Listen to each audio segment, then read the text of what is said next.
Hello friends, welcome to my channel TS classes. जैसे कि आप जानते हैं, टीएस क्लासेस पे आपको गवर्नमेंट जॉब की प्रिपरेशन कराई जा रही है। आज हम इतिहास का एक टॉपिक लेके आए हैं, महमूद गजनी और मोहम्मद गौरी। महमूद गजनी और मोहम्मद गौरी के प्रमुख आक्रमण। ये यहाँ से आपके 1 से 2 क्वेश्चन बन जाते हैं। कभी सीक्वेंस में लगाने को आ जाता है, कभी मैच द फॉलोइंग के रूप में आ जाता है। तो आपका ये नंबर ना कटें, आप ये नंबर को गेन करें, इसलिए हम ये कंटेंट आपके लिए लेके आए हैं। आप इसे ध्यानपूर्वक सुनिए, मनन करिए। चाहे तो आप नोट्स भी बना सकते हैं। नोट्स बनाने से हमें काफ़ी फ़ायदा होता है हमारी तैयारी में।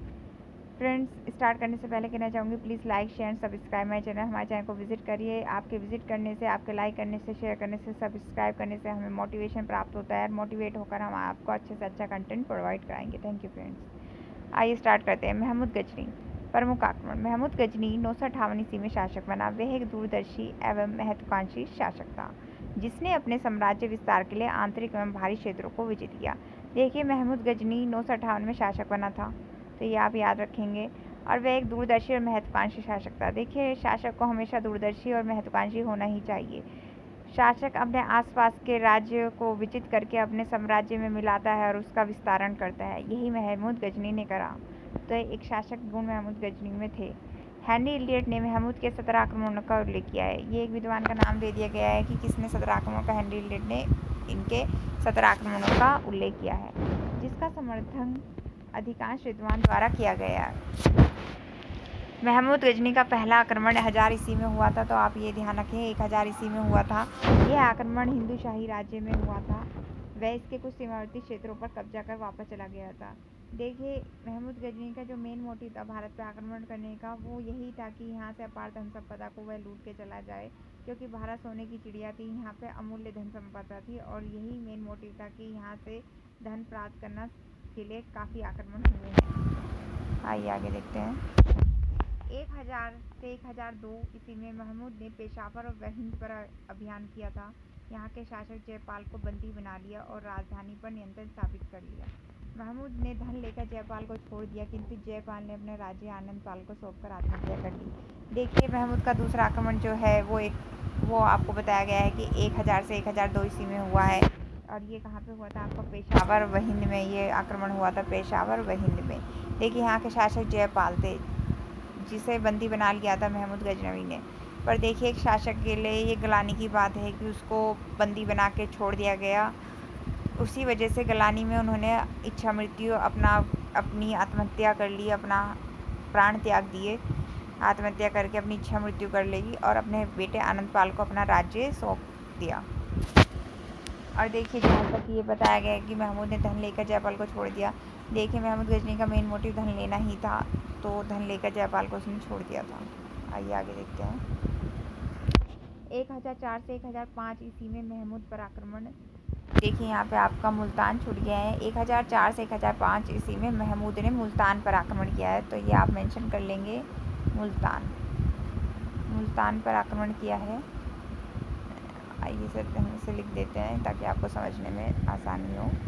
यहाँ पे है आपका मुल्तान, तो ये आप ध्यान रखेंगे।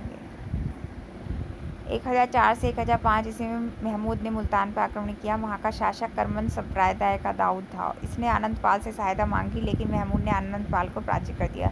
देखिए, आनंदपाल जयपाल का ही लड़का है। जयपाल ने आत्महत्या कर ली थी और आनंदपाल को अपना राज्य दे के वो अपनी इच्छा मृत्यु कर ली थी उन्होंने गलानी में, क्योंकि जयपाल को बंदी बना लिया था महमूद गजनवी के द्वारा और फिर धन लेकर छोड़ दिया गया था। तो ये गलानी वो बर्दाश्त नहीं कर पाए थे और आनंदपाल को उन्होंने अपना राज्य सौंपकर आत्महत्या कर ली थी। अब 1000 से 1005 में महमूद ने मुल्तान पर आक्रमण किया, जहाँ का शासक कर्मन संप्रदाय का दाऊद था। इसने आनंदपाल से सहायता मांगी, लेकिन महमूद ने आनंदपाल को भी पराजित कर दिया। 1018 ईस्वी में महमूद ने सर्वप्रथम गंगा घाटी के क्षेत्र पर आक्रमण किया। यहाँ गुज्जर प्रतिहार शासक के प्रतिनिधि राज्यपाल का शासन था। देखिए, जब गंगा घाटी पर आक्रमण किया गया तो वहाँ का जो शासक था वो था राज्यपाल, तो ये आप ध्यान रखेंगे, राज्यपाल का शासन था। मार्ग में बरन बुलंदशहर के राजा हरदत्त ने बिना युद्ध किए आत्मसमर्पण कर दिया तथा मथुरा के शासक कुलचंद युद्धभूमि में मारे गए। महमूद गजनी ने मथुरा और निकटवर्ती क्षेत्रों में लगभग 1000 मंदिरों को नष्ट कर दिया। देखिए, कट्टर विरोधी था मंदिरों का। हिंदू देवी देवताओं का ये समर्थन नहीं करता था, उनका विरोधी था। इसलिए इसने धन तो लूटा ही है मंदिरों से यहाँ पर भारत में, और साथ साथ लूट के साथ इसने मंदिर को भी नष्ट करा दिया गया था। तो ये आपको एक दिया भी गया है कि महमूद ने मथुरा और निकटवर्ती क्षेत्रों में लगभग 1000 मंदिरों को नष्ट कर दिया। 1019 से 20 ईस्वी में उसने कलिंजर के शासक विद्याधर को पराजित किया। ये डेट्स आप जरूर याद रखेंगे। 1021 से 22 ईस्वी में महमूद ने पुनः पंजाब में प्रवेश किया और इस बार उसने पंजाब का प्रशासन अपने अधीन करने का निश्चय किया। भारत में महमूद का सर्वाधिक महत्वपूर्ण अभियान 1025 से 1026 ईस्वी में सोमनाथ मंदिर का था। देखिए, सोमनाथ मंदिर का ये जो आक्रमण था ये बहुत महत्वपूर्ण था। यहाँ से काफ़ी धन संपदा महमूद लूट कर ले गया था। यह मंदिर गुजरात राज्य में स्थित है।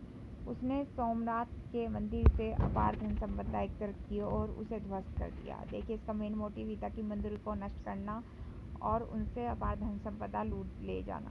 इसके पश्चात उसने अहिलवाड़ के शासक परमदेव पर चढ़ाई की और उसे पराजित कर दिया। महमूद ने 1027 ईस्वी में जाटों पर आक्रमण करा और उन्हें पराजित कर दिया। देखिए, जब महमूद भारत में एंटर कर रहा था तो जाटों ने उसका समर्थन नहीं किया। जाटों ने उससे युद्ध करा, उसका रास्ता रोका। इसी वजह से 1027 ईस्वी में जाटों पर आक्रमण किया गया और उन्हें पराजित भी कर दिया महमूद ने। तो ये महमूद गजनी के कुछ प्रमुख आक्रमण थे जिन्हें आप याद रखेंगे। आइए अब बात करते हैं मोहम्मद गोरी की। मोहम्मद गोरी के प्रमुख सैन्य अभियानों को देखते हैं।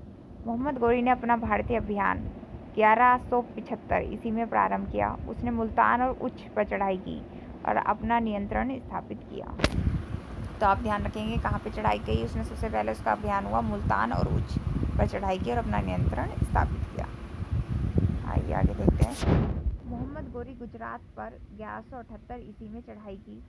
देखिए, इसने गुजरात पर भी अपना शासन करने के लिए चढ़ाई की और गुजरात के शासक भीम द्वितीय द्वारा उसे पराजित कर दिया गया। देखिए, मोहम्मद गोरी ने गुजरात पर आक्रमण तो किया पर वह जीत ना सका और गुजरात के शासक उस समय भीम द्वितीय थे जो काफ़ी पराक्रमी थे, उनके द्वारा उसे पराजय का सामना करना पड़ा। आइए इसका और आक्रमण देखते हैं। देखिए, 1179 ईस्वी में उसने पेशावर पर अपना नियंत्रण स्थापित किया। तो ये आप ध्यान रखेंगे, पहले मुल्तान पे करा, फिर गुजरात पे करा, फिर पेशावर पर। और 1181 से 1184 के मध्य उसने सियालकोट पर 3 बार आक्रमण किया है और अंत है उस पर अपना अधिकार स्थापित कर लिया। आइए आगे देखते हैं। 1186 ईस्वी में उसने लाहौर को जीत कर वहाँ के शासक खुसरो मलिक को बंदी बना लिया। 1191 ईस्वी के दौरान तराइन के प्रथम युद्ध में गोरी दिल्ली के शासक पृथ्वीराज चौहान से पराजित हुआ। देखिए, राजपूत शासक थे पृथ्वीराज चौहान जो काफ़ी पराक्रमी थे। गोरी को उनके सामने हार का सामना करना पड़ा, पर 1192 ईस्वी में तराइन के द्वितीय युद्ध में पृथ्वीराज चौहान को पराजय का सामना करना पड़ा और मोहम्मद गोरी की जीत हुई। देखिए, घर का वेदी लंका ढाए वाली बात होगी। पृथ्वीराज चौहान एक राजपूत शासक थे और जयचंद जो शासक थे उनकी लड़की थी संयोगिता, जिससे पृथ्वीराज चौहान प्रेम करते थे। और पृथ्वीराज चौहान को जयचंद ने संयोगिता के स्वयंवर में आमंत्रण नहीं दिया और आमंत्रित ना होने की वजह से पृथ्वीराज चौहान का गुस्सा आया और इनके आपस में युद्ध की हालात उपलब्ध हो गए। पर पृथ्वीराज चौहान ने अपना संयोगिता को हरण कर लिया, कहा जाता है कि स्वयंवर से, और बाद में उनसे विवाह किया, जो जयचंद को गवारा नहीं हुआ और जयचंद पृथ्वीराज चौहान के खिलाफ हो गया और उसने मोहम्मद गोरी की मदद की, जिस कारण पृथ्वीराज चौहान को पराजित होना पड़ा। 1194 ईस्वी में मोहम्मद गोरी ने चंदावर की लड़ाई में कन्नौज के शासक जयचंद को पराजित कर दिया। देखिए, जयचंद ने मोहम्मद गोरी का साथ दिया था पृथ्वीराज चौहान को पराजित करने में, पर देखिए जो मोहम्मद गोरी था बाद में चंदावर की लड़ाई में जयचंद को ही पराजित कर देता है। तो इससे हमें यही सीख मिलती है कि अगर घर का भेदी ना हो तो सब कुछ सही से चल सकता है। ये जो चिरथार्थ हुई है कहावत, घर का भेदी लंका ढाए, तो ये ऐसे जयचंद लोगों पे फिट बैठती है। इन्हीं की वजह से ये कहावत बनी है। इस विजय के पश्चात तुर्कों का नियंत्रण पूर्वी उत्तर प्रदेश में बनारस तक स्थापित हो गया। इसके पश्चात राजपूतों के कुछ विद्रोह का मोहम्मद गोरी ने दमन किया और गुजरात पर भी सैनिक अभियान किए।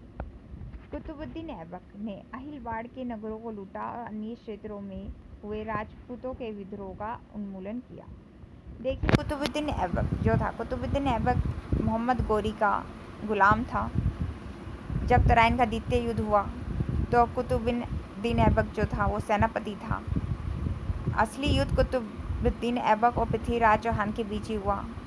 पर देखिए, जो जीत होती है, जीत या पराजय राजा के सर ही लगती है। इसलिए कहा जाता है कि तराइन का द्वितीय युद्ध मोहम्मद गोरी और पृथ्वीराज चौहान के बीच हुआ। बल्कि मोहम्मद गोरी की तरफ से उनके सेनापति कुतुबुद्दीन ऐबक इस लड़ाई का नेतृत्व कर रहे थे। इसी समय एक अन्य सेना नायक बख्तियार खिलजी द्वारा बिहार एवं बंगाल पर कब्जा किया गया। आइए आगे देखते हैं। 1206 में मोहम्मद गोरी भारत से वापस जाते हुए सिंध नदी के पास कुछ लड़ाकू जातियों के हमले से मारा गया। उसने अपनी योग्यता एवं दूरदर्शिता के बल पर भारत से तुर्की साम्राज्य की स्थापना की।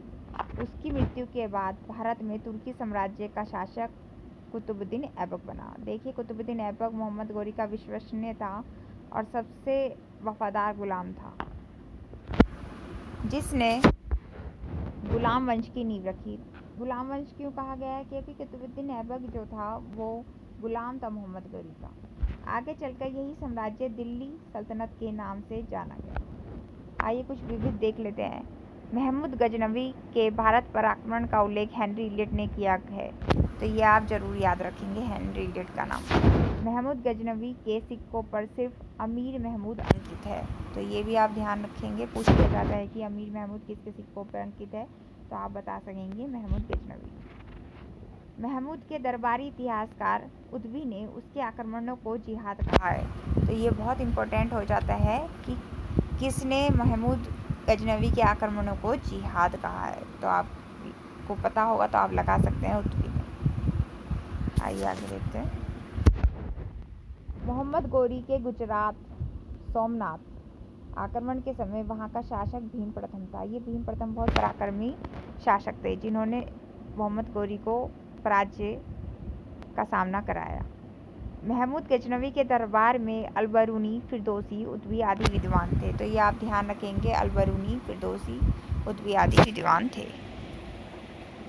फिरदौसी की मोस्ट इम्पोर्टेंट बुक है जो आप ध्यान रखेंगे, जो पूछ ली जाती है, शाहनामा। अलबरूनी महमूद के आक्रमण के समय भारत आया, जिसकी प्रसिद्ध पुस्तक है किताबुल हिंद। किताबुल हिंद किसकी है? अलबरूनी की, जिसमें तत्कालीन इतिहास जानने की महत्वपूर्ण सामग्री है। देखिए फ्रेंड्स, यहाँ पे आपके महमूद गजनवी और मोहम्मद गोरी के प्रमुख आक्रमण का उल्लेख हमने कर दिया है। आपको ये जानकर कैसे लगी? आई होप आपको अच्छी लगी होगी। आप हमारे चैनल को विजिट करिए, लाइक करिए, शेयर करिए, सब्सक्राइब करिए। Thank you.